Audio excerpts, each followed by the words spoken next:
Hi, I'm George Norrie, and welcome to our Coast to Coast AM YouTube channel. Have fun, tell your friends, and share us with everyone. You can also find us on Facebook, Twitter, Instagram, TikTok, and Coast to Coast AM's mobile app.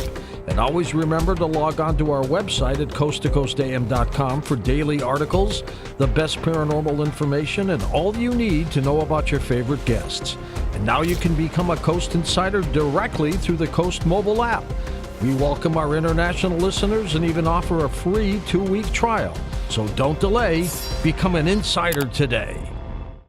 Here's a story that you are just going to simply love. Raechel's Eyes is a captivating story about a blind girl, Marissa, and her unusual roommate called Raechel, who is thought to be a human-alien hybrid. A human-alien hybrid. You heard me right. Raechel's Eyes presents the hypothesis that there are hybrid beings living among us. Now, we have two guests this hour. First of all, Helen Luttrell operates a medical transcription business and serves as a freelance editor and consultant for a major medical publisher. She has also authored 6 medical terminology books, and after undergoing hypnotic regressions following the death of her daughter Marissa, she began to realize the depth of her involvement with her daughter's roommate Raechel, who Helen now understands was in fact an alien-human hybrid. Helen Luttrell will be our guest this hour. Helen, how are you? Welcome to the program.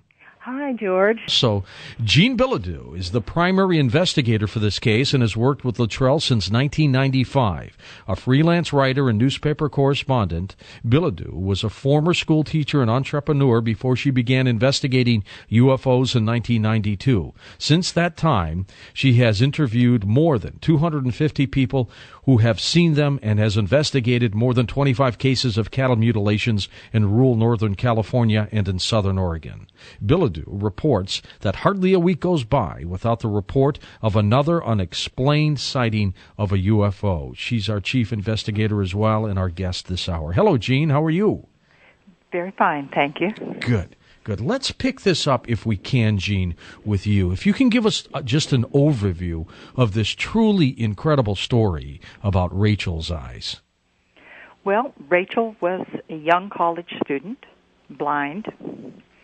She needed a little financial help in making the rent payments on her apartment, and a colonel came by with his daughter and offered to pay part of the rent, more than his share or his daughter's share. He was going to live on the military base and just let his daughter get accustomed to enjoying college life. And it appeared that the girl had no past, that she didn't have any favorite songs. She had never had a boyfriend. She didn't know who Simon and Garfunkel were. And Marissa, after a time, became rather suspicious of this. And through some very amazing and interesting events, she started to suspect that perhaps Raechel was not of this earth. She really felt that. She did. And then when her mother came to visit and there were some happenings, it more or less confirmed the entire thing. Okay, and her mother, of course, Helen Luttrell. Helen, when your daughter, Marissa, started talking to you about Raechel, what were some of the first things you thought about? Well, I knew that Raechel had to be a really unusual person because, as Jean said, she had no fund of knowledge that a normal teenager would have. But in addition to that, she could only eat a certain food substance that was delivered mysteriously outside their apartment door when they were just about to run out, or when she was just about to run out, and she couldn't drink normal water or soda or anything like that. She could only drink this liquid that came in large jugs, and that was also delivered outside the apartment door. And she always wore a scarf tied around her head and big wraparound sunglasses. and she always dressed in a jumpsuit, which I guess was not all that unusual in the early 70s. People were dressing in different ways, but her manner of speech was very unusual, too. It was mechanical and just kind of sounded robotic. What did she look like exactly, Helen? I mean, did she have all human features, or did she look a little unusual? She looked a little unusual, but almost always she kept herself disguised, even indoors or outdoors, with the sunglasses and the scarf tied around her head. But I had a face-to-face meeting with her one evening in the girls' apartment, and I got a good look at her, and that was when I discovered she probably wasn't from here.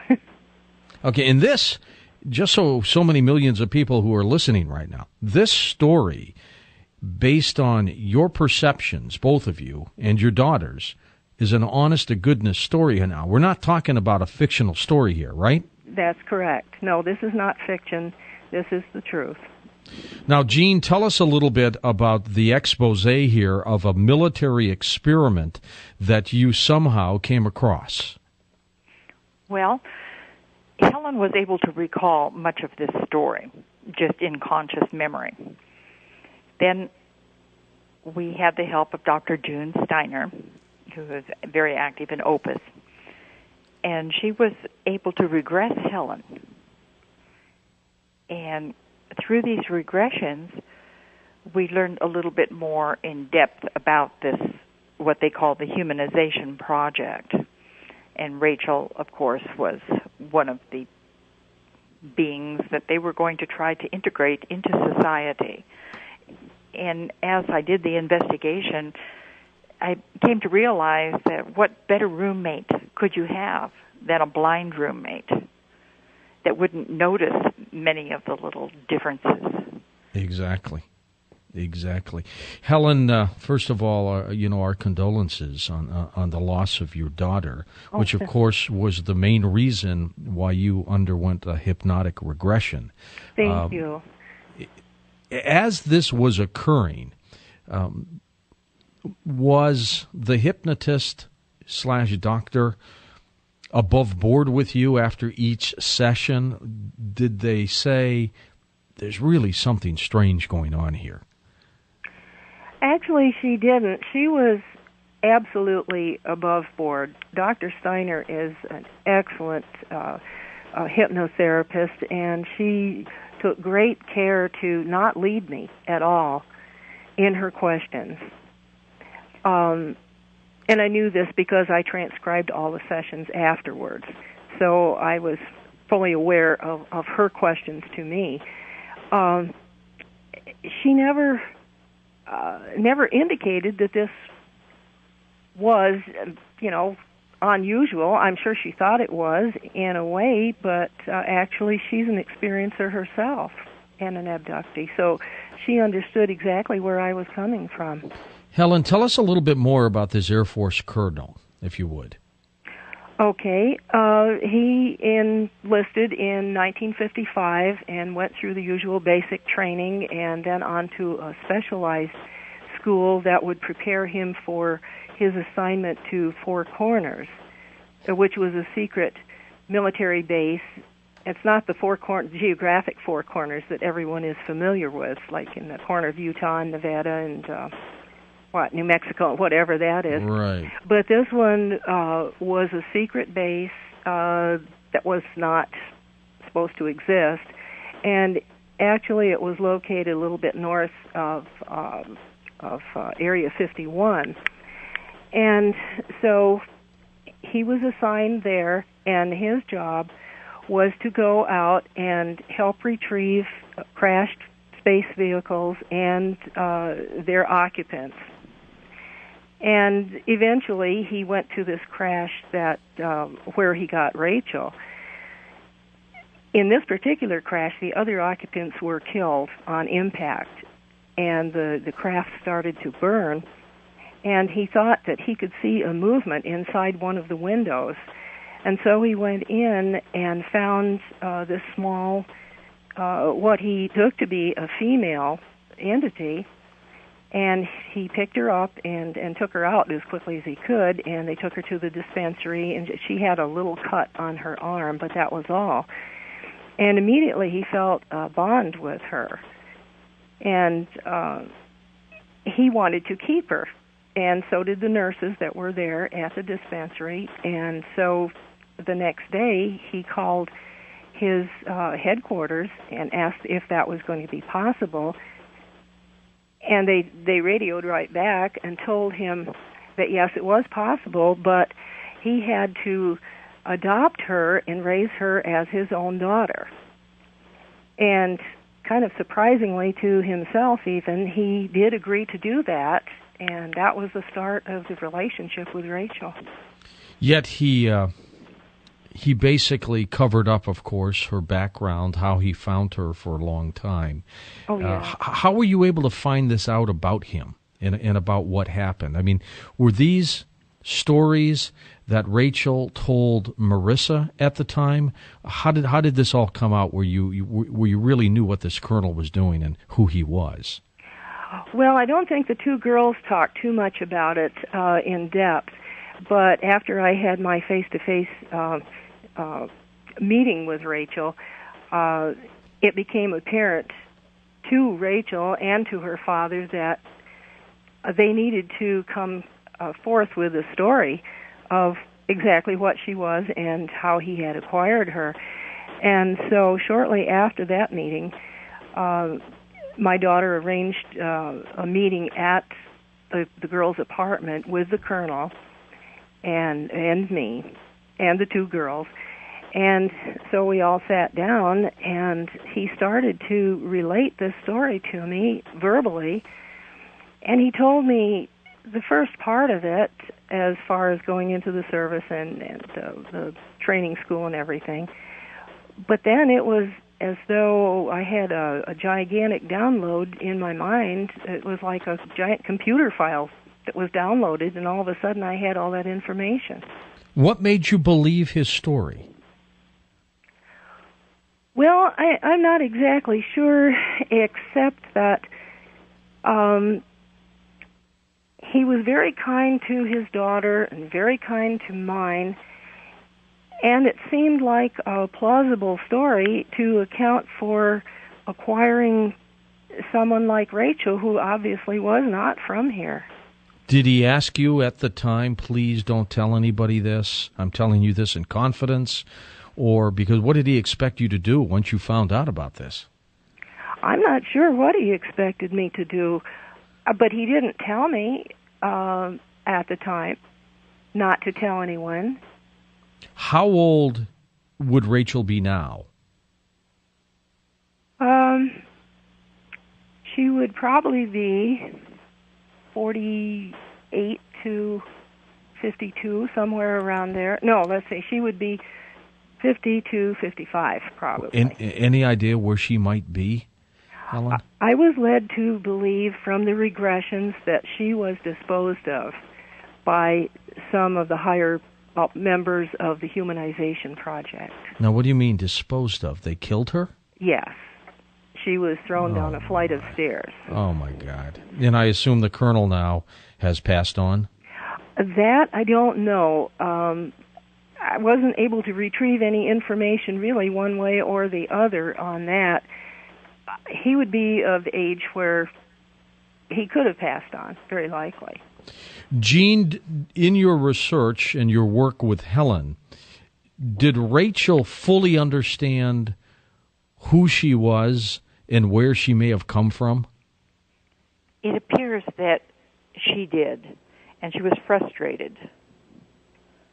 Frustrated by not being able to relate as well as she wanted to and everything. One thing that we've kind of left out is that when Raechel stumbled, and when Helen caught her, her sleeve came up and Helen felt her arm, and it felt like cool and spongy, spongy, like mushrooms.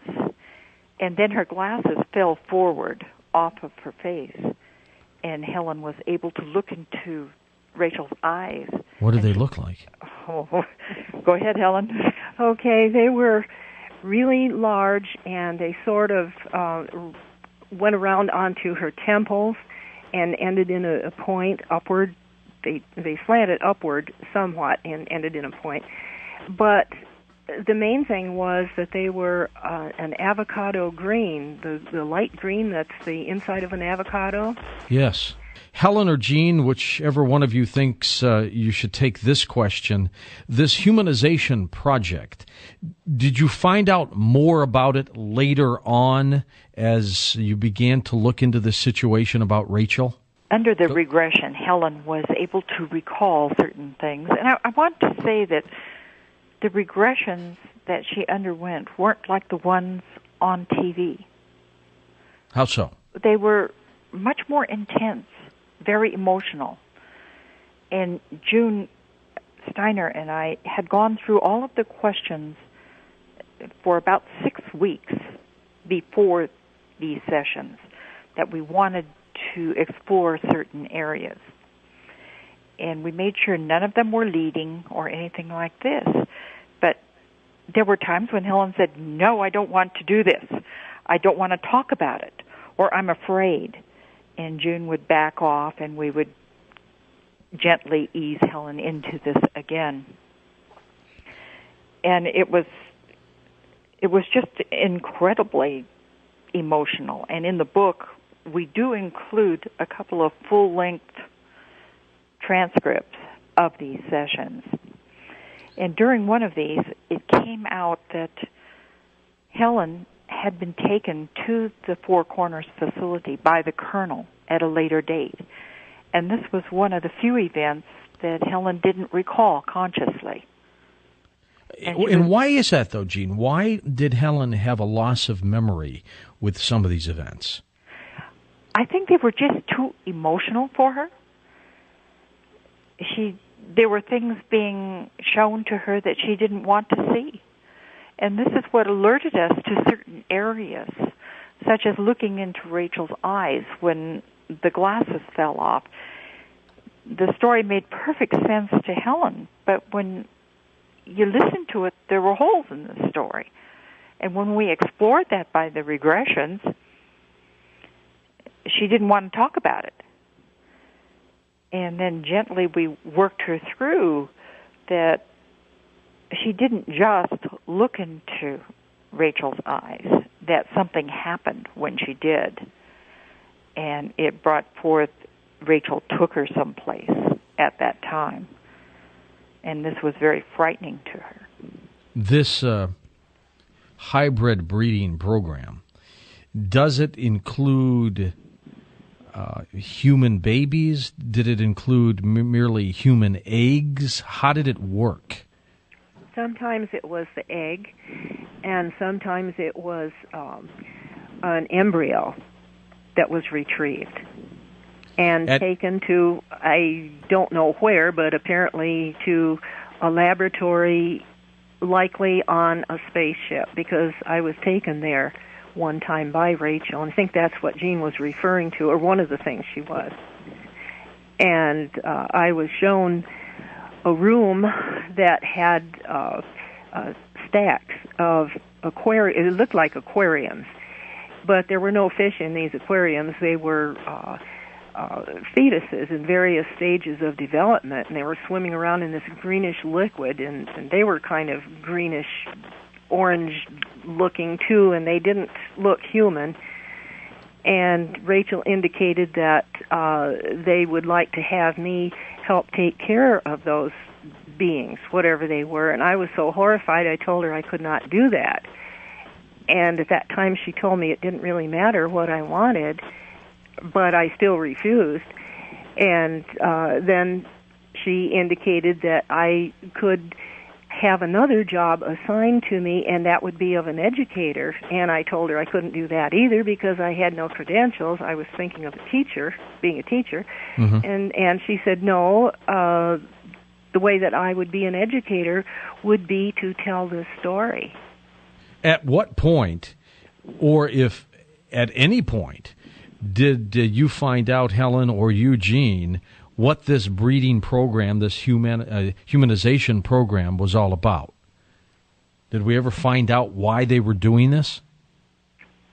The only reason that I could find out was that they were raising these hybrid beings to be integrated at a later time into society to see how well they would fit in, because some did and some had not fit in very well.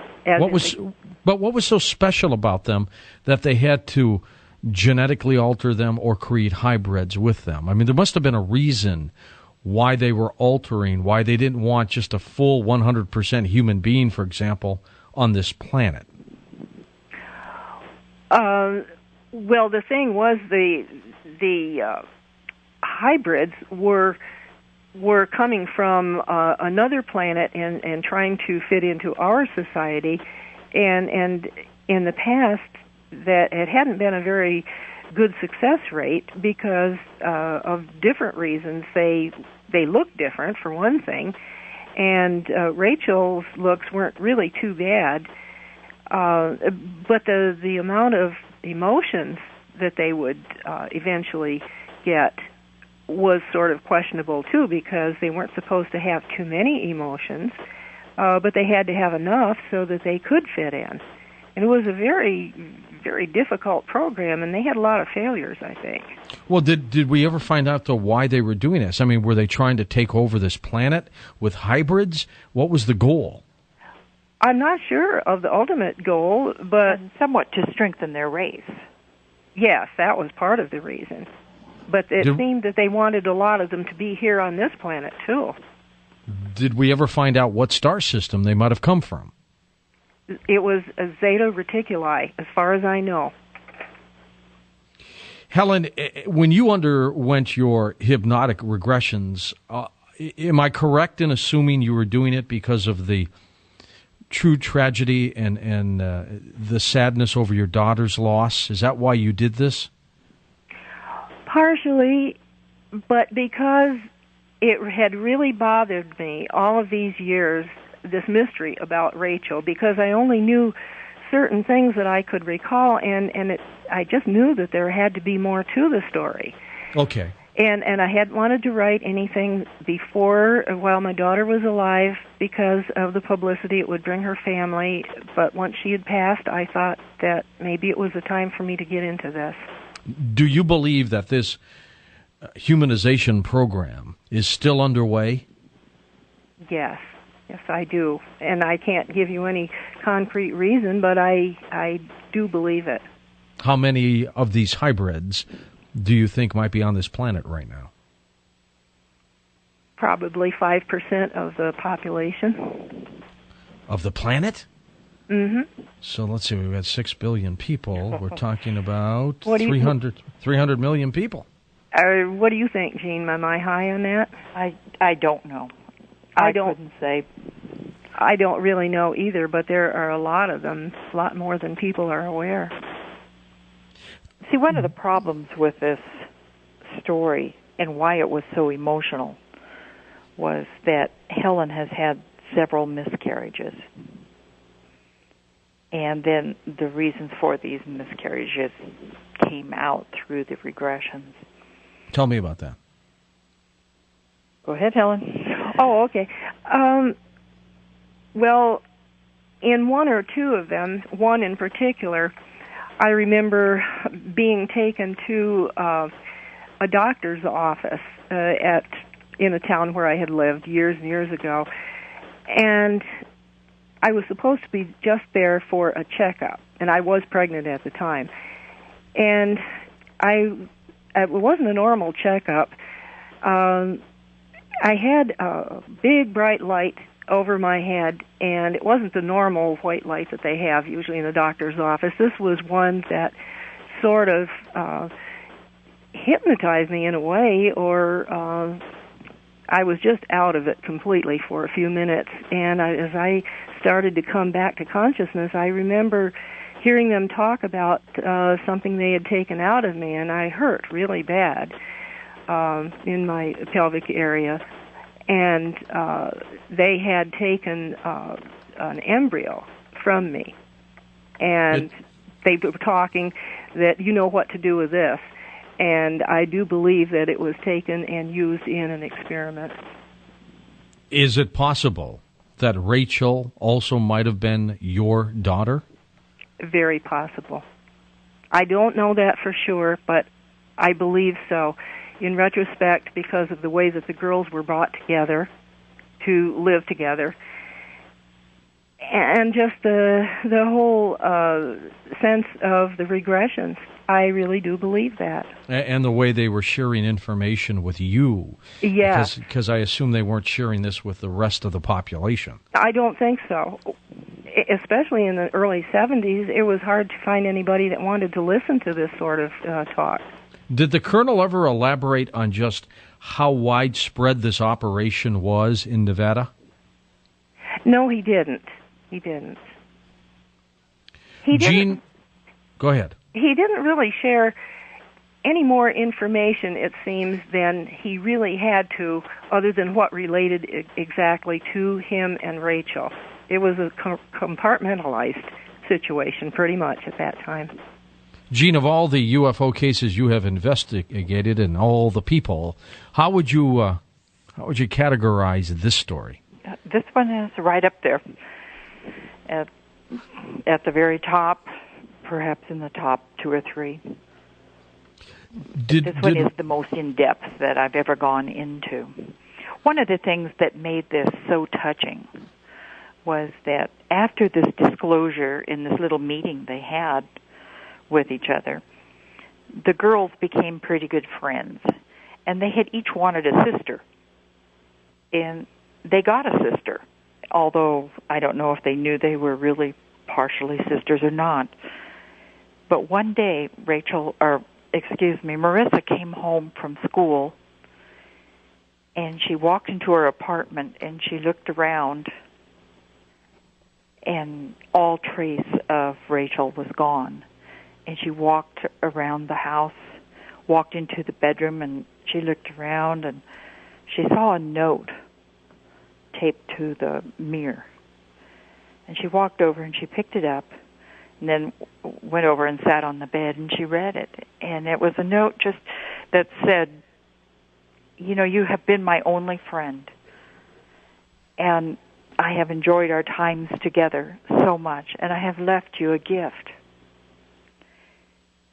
And Marissa just sat there, and she said, well, there's nothing left in this house. What could the gift be? Right. It took her about 10 minutes to figure out what the gift was, and that was the gift of sight. She gave her the gift of sight? Yes. It was not complete sight, but it was so much better than what it had been before. Helen, how long had Marissa been blind? Probably, let's see, about 5 or 6 years. And she was totally What happened? blind. She had some kind of degenerative eye disease? How did it occur? It was as a result of diabetes. Oh, my. And it was retinal degeneration.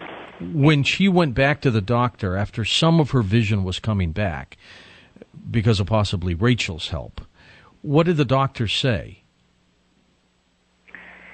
She only went a few times. They couldn't explain it at that time. Previous to that, she had had a couple of laser treatments, but they weren't successful at all, so she was resigned to a life of more or less blindness.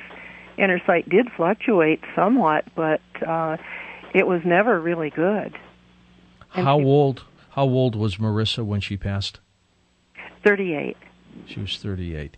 And then I assume way before that, Raechel was gone out of her life? Oh, yeah. She was gone in late 72, wasn't it, Jean? Yes. Yes. The other interesting thing was not only the vision, and which really enabled Marissa to complete college and do most of her work for a master's degree, but it also some way she got the gift of precognition, and this caused Marissa a great deal of pain in her life because she was able to see events, tragic events, that were about to happen, and there was nothing she could do about it. And perhaps Helen could explain about the one family.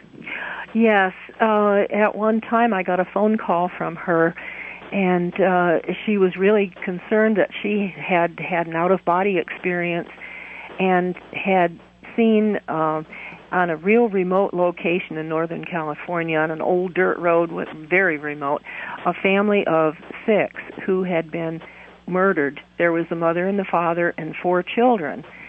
And she knew that it had not happened, or she didn't think that it had happened yet. And she wanted to know what I thought, if she should go to the police and tell them. And we discussed whether that was a wise move, because sometimes if you do that, then you're classified as a suspect if you know about a murder that's going to happen. And she didn't tell anyone about it except her husband and me. And then a week or so later, it really happened, right at the same location that she had told me about. And she was very, very upset over that. And I was too, because I felt that maybe I had given her the wrong advice, but still there wouldn't have been anything that anyone could have done. How tall was Raechel? Raechel was about 5'4" or 5. Okay, about 5'4". She, as you said, she had like a spongy feel to her arms. That you wouldn't have known that, I guess, unless you had grabbed her. Yes. Did she possess any special physical gifts? I mean, was she lightning fast if she ran or anything like that? No, she was not coordinated enough. I doubt if she could have run very well. She just was. She moved sort of stiffly and didn't seem graceful like most people are. At the time that she fell and I caught her, she just fell directly over. She was just going to fall on her face, and that's why I reached out to catch her. But her speech was very stiff and mechanical too. It sounded like this, but not even that much inflection. Do you remember the last time you saw her? Yes, I do. That was the time that she took me, I guess we would call it an abduction, to see these creatures in the aquarium setting, and wanted me to take care of them, and that's when I refused, and she told me that I could be the educator about this story. The Coast mobile app is now available for download on iPhones and Android devices. You can become an insider directly through this app. This is a great option for our international listeners, and new users will also receive a free 2-week trial.